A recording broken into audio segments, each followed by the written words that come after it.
How we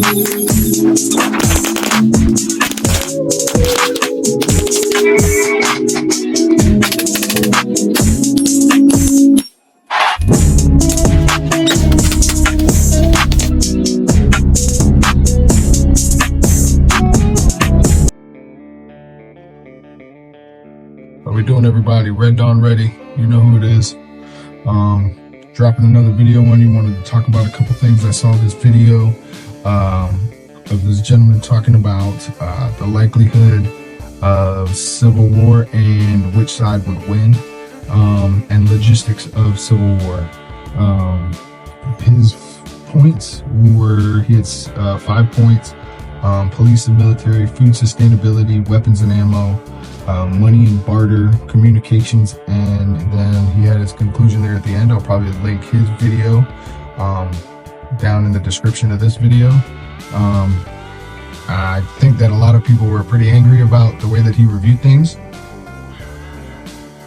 because he had like a whole reiteration of his comment section and made a big post about it and trying to defend his stance on his argument. So I guess I just wanted to talk about some of the counter arguments and kind of a little bit of the logistics of a civil war. Let me see if this sounds a little better. So, police and military. His perspective was that, you know, they would serve the side that gave them their paychecks.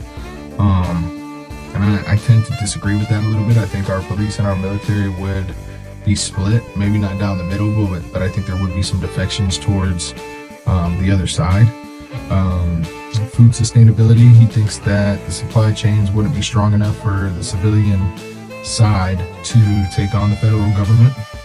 But I tend to disagree with that entire premise. I think that if we did have a civil war, it would be states versus states. Maybe start out with civilian, some type of sparked by civilians.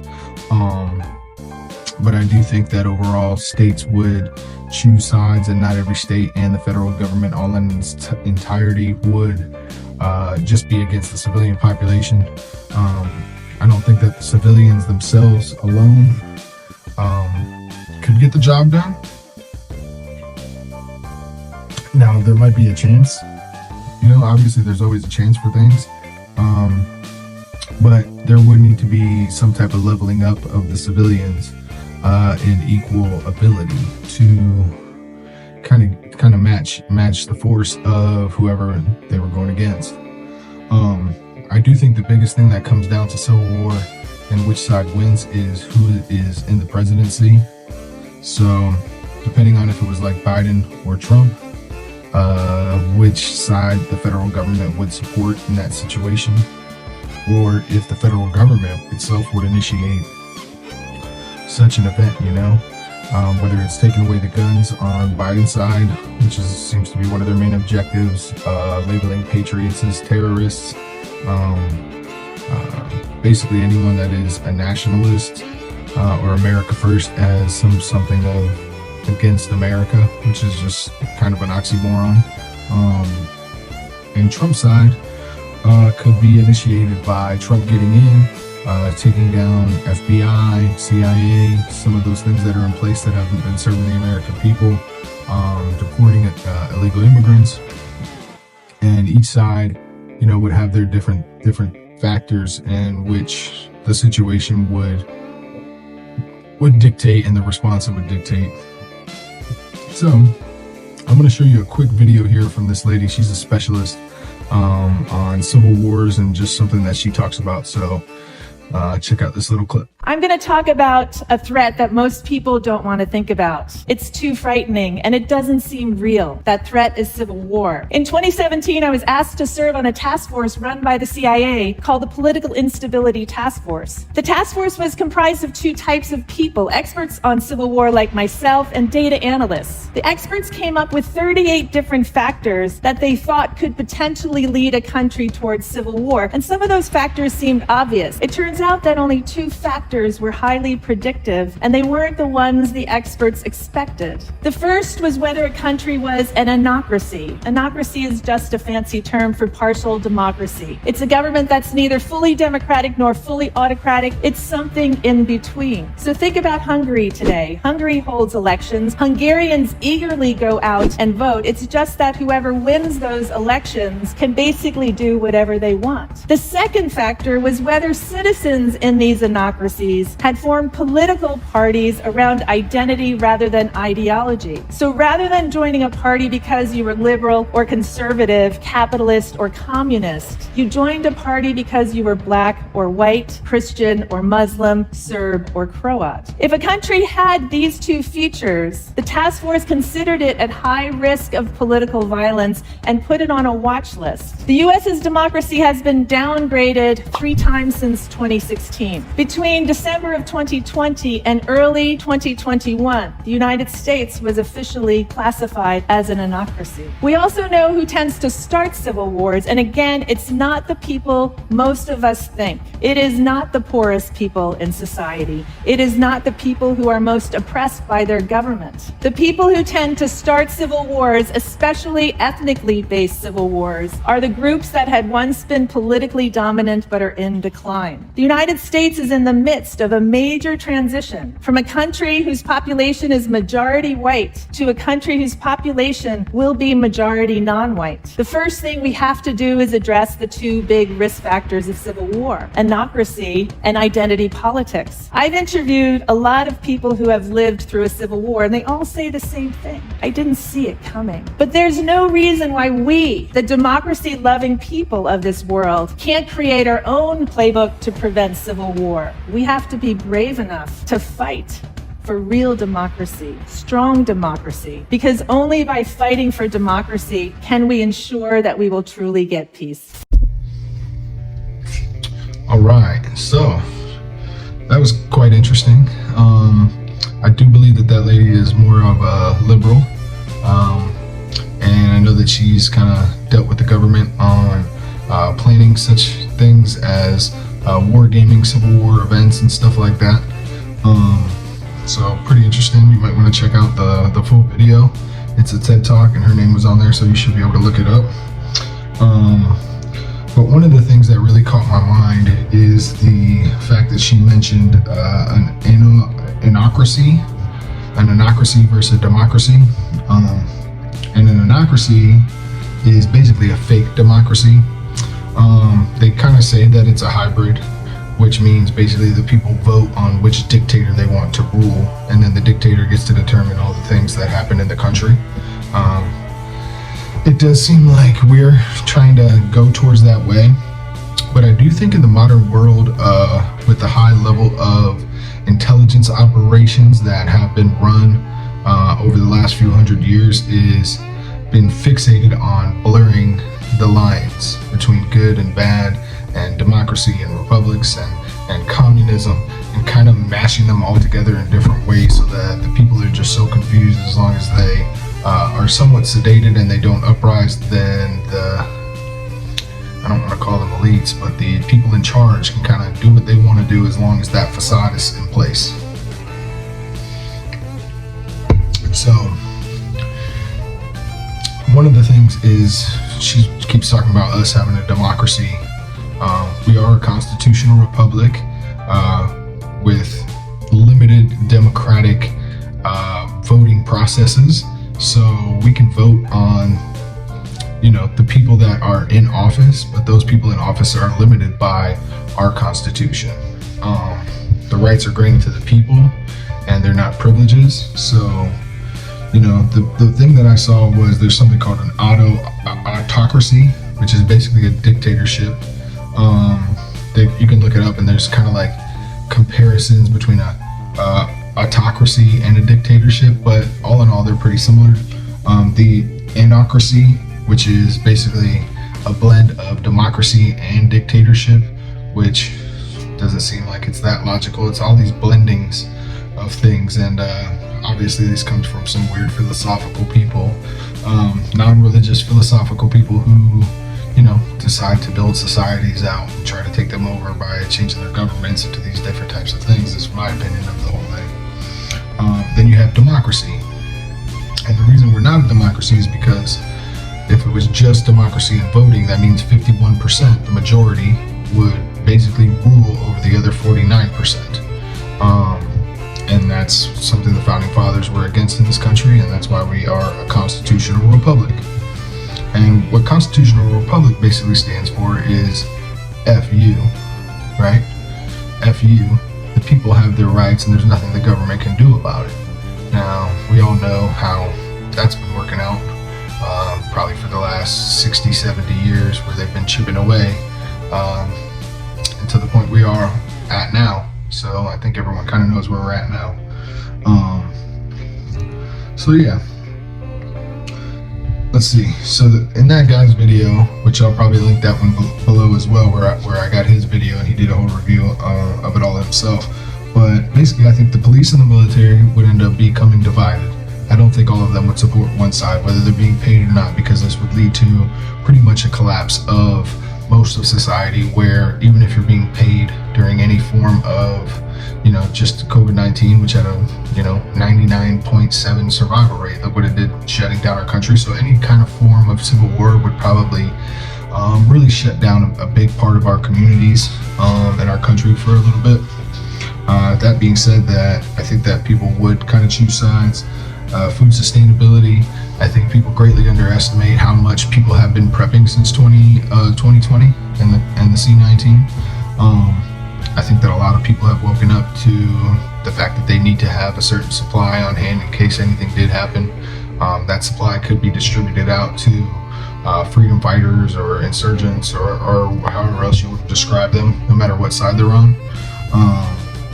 Also with the military and police is if they have family members who are on these different sides, most likely that's going to tear them apart and tear into those different communities. Also, like I said, state by state is, some states we're so divided and so at odds with ideologies that certain states would totally be against other states, and there's not a big likelihood that all the states would have one uniting force under the federal government against people fighting for their freedom.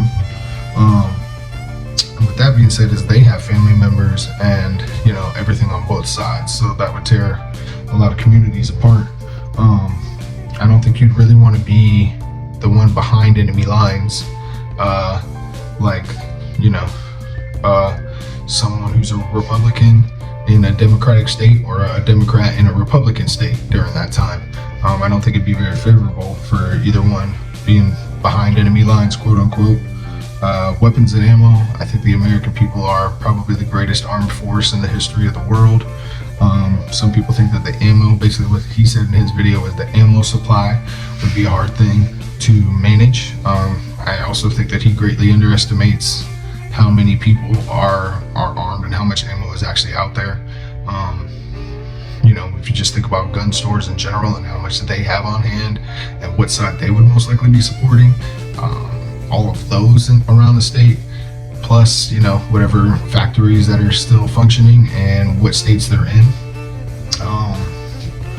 It doesn't really, I don't think, matter who is in charge of those facilities, whether it's the federal government or not. I think that if they were in a red district, then they would instantly be taken over by that red district or blue district.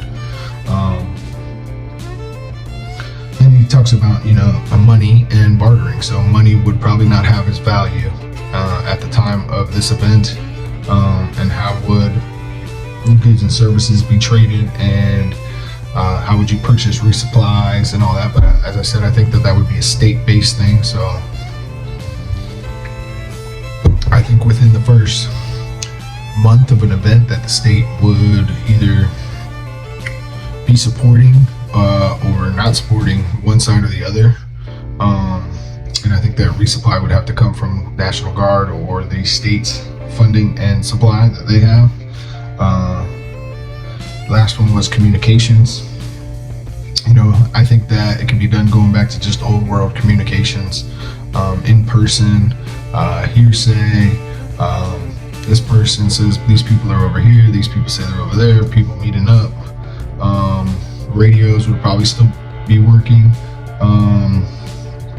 at least within certain areas. So, I don't think everyone needs a radio, but one person out of 50 could basically communicate with other people, and basically coordinate those type of different situations that would happen. So you wouldn't need everyone having a radio, just certain comms people. And basically, I think the war would come down to patriotism versus globalism. So open borders versus the old constitutional American values. And that's basically what I think the Civil War would be totally about. Patriotism versus a global government. Let's see, what else do I have in my notes? Okay, so some people with this Q theory, which, I find to be somewhat ridiculous. But there is some interesting aspects of the entire Q aspect. I don't know if you guys seen the Vivek Ramaswamy video recently, where he talked about how they won't let Trump anywhere near the presidency, and that a lot of the resistance is coming from inside their own party. Just seems to be something that is kind of going to reach a boil here soon, in the next 11 months or sooner. This is just my personal theory. So there's like tons of different theories about what could happen over the next 11 months. They were taking Trump off the ballot in Colorado. Now he's back on the ballot. Maine took him off the ballot. He's going to be back on the ballot. I forget, his name's Benny something. He does conservative news videos and talks about how they never really took him off the ballot. It was like pending the Supreme Court's decision on whether he could be taken off or not. So I think a lot of it is just news hype and people backing each other's sides already and making stands for things that, public stands, where they stand. I think that's a little bit of what it's all about. Takes me back to when Trump said it's the calm before the storm, which seems to be some foreknowledge of, really everything when that ball started rolling downhill, before COVID happened, before everything. Maybe he knew about everything before it happened, making that statement, which, all of it's so nuanced and 4D chess-like that, it's hard to figure out every side, but there are speculations and there is ways to be prepared for every situation, at least as best as you can be. This is my personal theory. I think that Trump does get back in office. I think that all the chaos leading up to the elections, the lawsuits, the banning him off the ballots for the primaries in these states, I think it all is just to create chaos and division, so that way when he does get in, they can say, look, this guy who created an insurrection, he's going to be a dictator, and basically flipping around everything that most of the right side thinks about the left side, then projecting it onto Trump as this insurrectionist, dictatorial type leader of our country. Now, some of that actually may have just a little bit of validity, because in order for him to put things back on track to where it should be, he may have to have a couple of those qualities. So I'm not sure if that's positive, negative. I'm pretty apolitical. I don't know if you'd call me a libertarian. I pretty much just believe in our Constitution. It should be followed to the letter of the law. I believe in law of the land and sovereignty, so I'm not a big one for like choosing political sides. Obviously, the Republicans and the rhinos that we call them have tons of flaws and have done pretty much the same things as the Democrats, in which patriots are how they feel about them, and both sides are playing us against the global market to an extent. We also have the war machine, the globalism, the eyes of Sauron everywhere. So these are all different things that both sides are playing us against. As for Trump, you never know if he is the snake that the little woman brought in her house. And the story that he tells, if you haven't heard it, maybe one day I'll tell it again. But I'm sure most people have heard it. But that way, when Trump gets in and they can rile up their side like they did for the Summer of Love, basically they can say, putting all the blame onto Trump for all the other chaos that's going on. And things were good under Biden, and Biden was this, and now look at everything under Trump.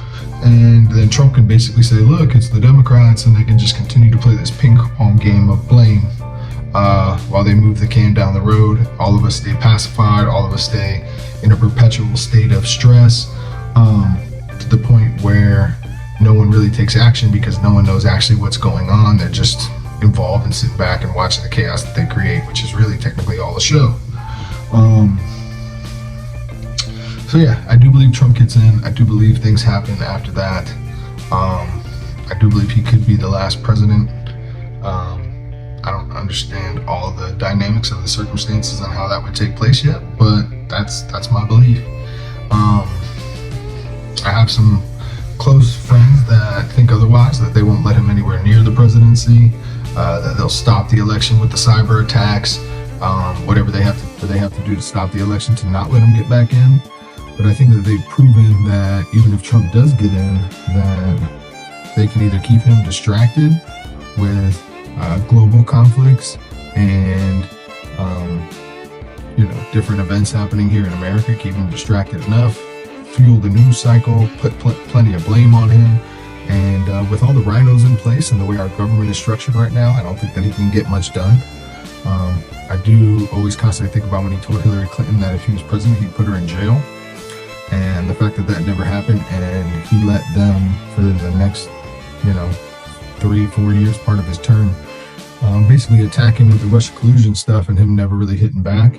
And I guess that's where the whole Q theory begins to come in, is that he secretly was planning a big plot to take everyone down, and that he's had a lot of foreknowledge of things and been holding evidence and waiting for his second term, which obviously could have been right now. It could have taken place, which it probably would have been better if it did, but waiting for that second term to unveil some of those things that he discovered as a president, and waiting to unleash that onto the deep state. Whether or not all that's true, it's just different theories, guys. Like I said, I'll tell you which ones I fully believe in and other ones I lean towards and just stuff like that. But this is my takeaway. So I do believe Trump gets in, and I think that if he does get in, whether or not he's a part of the deep state himself and controlled opposition, we should pretty much know on the first day in office. So if in his first day in office he doesn't disband the FBI, the ATF, the CIA, and really make some drastic moves on his very first day in office, then I think that we can all pretty much say that we're in for a Shakespearean show.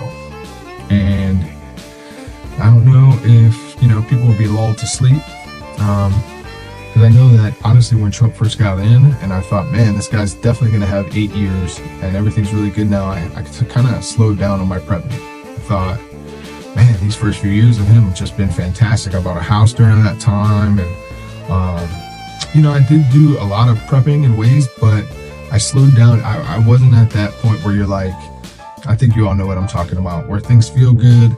I don't know if anyone else felt that way, but it was like, okay, things feel pretty good, and I don't have to stress as much.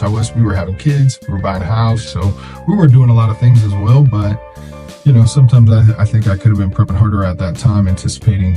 Once I saw COVID kind of heading its way, we had a few months knowledge of that, so I kind of turned things up in gear for that situation. And then we were all home for quite a while, and you could still get all your goods, and people were still making money during the lockdown, so it was kind of easy to stack and store things and organize during that time. But yeah, we'll see what's happening, guys. Just thought you guys would find this interesting about a civil war possibility, and or revolution, however you want to put it. Either way, I'll be touching base with you guys again for more thoughts and ideas. Stay prepared. I want to go over my 6 things that I tell everyone to stay focused on all the time. Water, food, energy, security, shelter, community, and number 7, longevity. So those are my 7 core values that I feel prepper should stay focused on: water, food, energy, security, shelter, community, and longevity. I think if you cover all those bases and think about all those and create a well-rounded plan based on that, then it should be pretty solid. Stay ready, guys, and never let your guard down. Red Dawn ready out.